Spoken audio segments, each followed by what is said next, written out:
नमस्कार दोस्तों, मेरा नाम है एडवोकेट त्रिभुवन कौशिक और आप देख रहे हैं मेरा वीडियो ब्लॉग। दोस्तों, आज मैं बात करने जा रहा हूं कि दहेज के झूठे मुकदमों से कैसे बचें। फ्रेंड्स, अगर अभी तक आप लोगों ने मेरा यूट्यूब चैनल सब्सक्राइब नहीं किया है तो मेरे इस वीडियो को अभी हाल फिलहाल में आप लोग पॉज कर लें और मेरे चैनल को सब्सक्राइब कर लें, जिससे कि जो ये ऐसी इंपॉर्टेंट इन्फॉर्मेशंस हैं ये आप तक पहुंचती रहें फ्यूचर में। तो दोस्तों आइए शुरू करते हैं। दोस्तों, आज बात करने जा रहे हैं हम कि दहेज के झूठे मुकदमों से कैसे बचें। तो दोस्तों, जब आप अगर बात करें दहेज के बारे में तो मैं एक छोटा सा अपना एक पॉइंट ऑफ व्यू रखना चाहता हूं। देखिए दोस्तों, ऐसा है, दहेज जो है समाज के लिए अभिशाप है।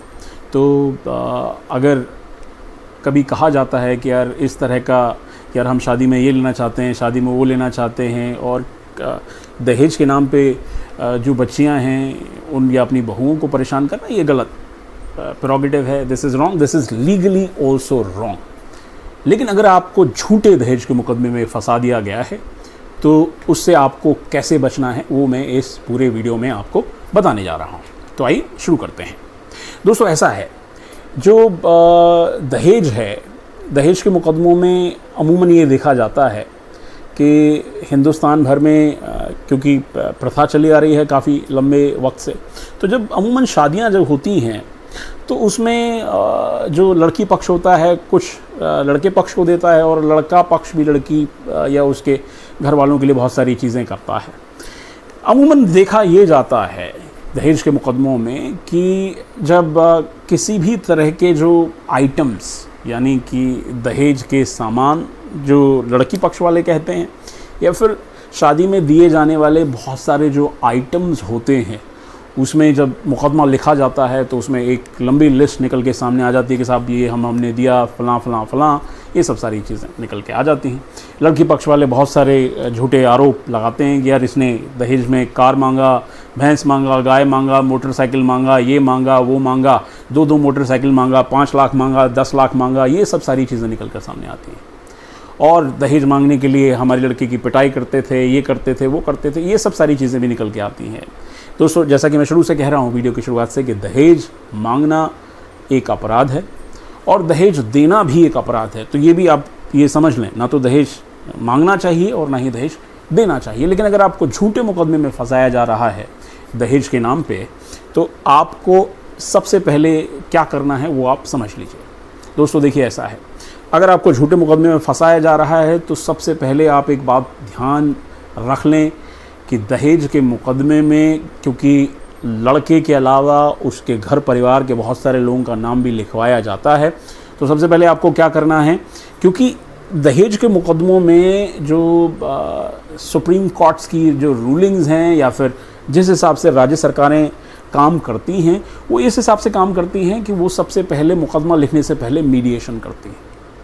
देखा ये जाता है कि मीडिएशन जो पंचायत होती है उसमें क्योंकि आपके ऊपर झूठे आरोप लगाए जाते हैं, इसलिए बातें आगे बढ़ जाती हैं। मेरा कहना ये है कि जब पंचायत हो, यानी कि जब सेल में, यानी कि CAWC सेल या महिला थाना या जहाँ भी पंचायत हो, तो मेरा ये मानना है कि दहेज के मुकदमों में सबसे पहले आप उसको वहीं निपटाने की कोशिश करें, क्योंकि अगर आप उसको वहीं नहीं निपटाएंगे तो फिर आपके कई साल इसमें वेस्ट होने जा रहे हैं।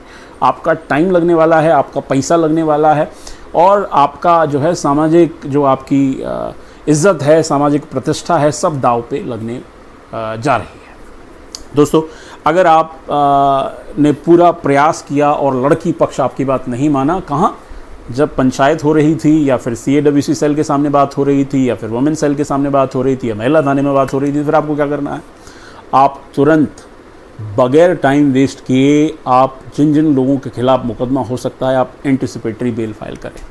अब एंटिसिपेटरी बेल फाइल करने से क्या होगा, एंटिसिपेटरी बेल फाइल करने से आप लोग जो है जेल नहीं जाएंगे, क्योंकि दहेज के जो मुकदमे होते हैं उसमें 498A एक ऐसा सेक्शन है जिसमें पिछले काफ़ी टाइम से ये देखा गया है कि जैसे ही ये दरख्वास्त लिखी जाती है, लड़के पक्ष के जितने भी लोग होते हैं उनको उठा के जेल में बंद कर दिया जाता है और फिर उनको अपनी बेल करानी पड़ती है। तो ये अच्छा है कि आप पहले से ही एंटिसिपेटरी बेल करा के जो है रख लें। एंटिसिपेटरी बेल करा के रखें, जिससे क्या होगा कि आपको कम से कम अब जेल जाना नहीं पड़ेगा। अब क्या होता है, दहेज के मुकदमों में कभी कभी ये देखा जाता है कि जब आप एंटीसिपेटरी बेल अप्लाई कर रहे हैं तो घर वालों को तो एंटीसिपेटरी बेल मिल जाती है, लेकिन लड़के को नहीं मिलती है। तो उसमें क्या करें आपको, क्योंकि अब इस आप सिचुएशन में पहुंच गए हैं। एक कहावत है कि ओखली में जब सर दिया तो डरना काहे का। तो अगर ऐसा है कि अब भैया ओखली में आपका सर चला ही गया है, तो आपको क्या करना है, आपको ज़्यादा जल्दी नहीं मचानी है। भाई देखिए ऐसा है, ये अमूमन जो गिरफ्तारियां होती हैं 498 यानी कि दहेज उत्पीड़न के केसेस में, अमूमन गिरफ्तारियों के वक्त ही चार्जशीट आ गई होती है। तो आपको क्या करना है, अगर आपको जो है पुलिस की कस्टडी में ले लिया गया है, अगर आपकी चार्जशीट आ गई है, अगर ऐसी कोई सिचुएशन है, तो सबसे पहले आप मजिस्ट्रेट के कोर्ट में जो है आप बेल की दरख्वास्त लगाएं, क्योंकि 498 के मुकदमे में मजिस्ट्रेट के यहाँ ट्रायल होता है, या फिर ये जो मजिस्ट्रेट है ये जुडिशल मजिस्ट्रेट भी हो सकता है अगर आप गांव देहात में रहते हैं, और अगर आप शहरों में रहते हैं तो ये मेट्रोपॉलिटन मजिस्ट्रेट होता है। तो आप वहाँ जो है 437 CRPC में आप जो है रेगुलर बेल की दरख्वास्त लगाएं, सरेंडर कम बेल आप एप्लीकेशन मूव करें। अब क्या होगा कि सरेंडर कम बेल एप्लीकेशन पे जो जज साहब हैं उनको सुनवाई करनी पड़ेगी। अब एक और चीज़ का आप यहाँ पे ध्यान रखिए कि अगर आपको जेल जाने से बचना है तो जब आप जाएं तो पूरी तैयारी के साथ जाएं। जब आप सरेंडर कम बेल एप्लीकेशन आप मूव करें तो आप मेक श्योर करें कि आप 2 जमानती साथ में लेके जाएं। आप मेक श्योर करें कि जो आपके वकील साहब हैं वो टाइम से वहाँ कोर्ट के सामने अपीयर हो जाएं, क्योंकि अगर ऐसा नहीं होगा सरेंडर कम बेल एप्लीकेशन के दौरान तो फिर आपके घर से आपका जो बच्चा है जिसके खिलाफ ये मुकदमा हुआ है या आपके खिलाफ ये मुकदमा हुआ है तो फिर आपको जेल जाना पड़ सकता है। तो आप ये ध्यान रखें कि सरेंडर कम बेल एप्लीकेशन में आप अपने 2 जमानती साथ में ले जाएं। बेल एप्लीकेशन आप टाइमली मैनर में मूव करें, और जब बेल मिल जाए तो बहुत अच्छा है, अगर बेल नहीं मिलता है तो फिर भी घबराने की ज़रूरत नहीं। आपके पास दूसरा ऑप्शन है 437 के बाद में जो है सेशंस कोर्ट में जमानत लगाने का, 439 CRPC में, जिसमें क्या होता है, जिसमें सेशंस कोर्ट में सुनवाई होती है। और अमूमन देखा ये जाता है कि ये जो 498 के जो दहेज उत्पीड़न के जो केसेस होते हैं और ये जो झूठे केसेस होते हैं उसमें मैजिस्ट्रेट ही अपने कोर्ट में बेल दे देते हैं। लेकिन अगर ऐसा नहीं हो रहा है तो सेशंस कोर्ट तो 100% बेल दे ही देता है। और अगर ऐसा नहीं होता है कि सेशन कोर्ट भी आपको बेल नहीं दे रहा है तो फिर डरने की ज़रूरत नहीं है, आप हाई कोर्ट में भी आप लोग अपील कर सकते हैं। लेकिन जैसा मैंने शुरू में कहा, ये जो मुकदमे जो होते हैं 498 के, अगर आप इसमें कन्विक्शन देखें तो कन्विक्शन रेट बहुत कम है, क्योंकि अमूमन मुकदमे during a course of a trial ये सेटल हो जाते हैं। और क्योंकि मुकदमे को अगर सेटल ही करना है तो फिर उसको पंचायत की स्टेज पर या फिर CAWC सेल या फिर पुलिस थाने में ही सेटल कर लें आप लोग। इसको यहाँ तक ले आने की क्या ज़रूरत है, ये मेरा मानना है। अब ये बात रही कि आप किस हिसाब से आप इसमें जो है पूरी आप ये स्ट्रैटेजी बनाएं, इस हिसाब से आप इसको हैंडल करें।